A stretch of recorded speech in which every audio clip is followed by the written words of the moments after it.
విజయవాడ వరదలు అందరూ మర్చిపోయి ఉంటారు. కానీ అక్కడ వరదల పాలైన వాళ్ళ జీవితాలు మాత్రం తల్లకిందులైపోయాయి. జీవితకాలం సంపాదించుకున్నటువంటి సొమ్మంతా నీళ్లల్లో కొట్టుకుపోతే ఇప్పుడు బ్రతుకు కోసం మళ్ళీ మొదటి నుంచి ఆరంభించినటువంటి పరిస్థితి. దశాబ్దాల కష్టం ఇప్పుడు మళ్ళీ మొదటి నుంచి పడాల్సినటువంటి పరిస్థితి. ఆ దశలో సాగుతున్నటువంటి వేళ ఈనాడు అప్పుడే ప్రజల నుండి విరాళాలు అడిగింది.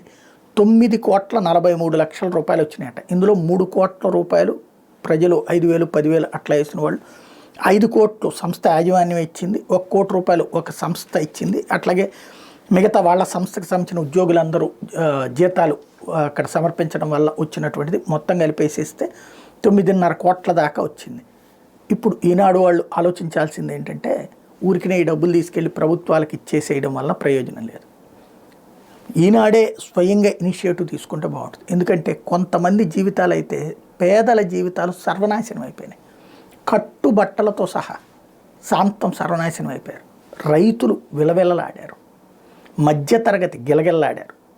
సరే, మధ్యతరగతికి సంబంధించి మనం చేసేది ఏమీ లేదు, వాళ్ళ జీవితాలు వాళ్ళే చూస్తారు. కానీ పేదలు, రైతులు ఈ ఇద్దరు ఎవరెవరు ఏంటి అనేది తెలుసు, జర్నలిస్టులకు కూడా తెలుసు. ఆ తర్వాత కూడా ఈ రోజు వరకు కోలుకోలేని జీవితాలు ఏవైతే ఉన్నాయో ఆ జీవితాల్ని ఆదుకోవడానికి ఏమన్నా ప్రయత్నించగలిగితే బాగుంటుంది.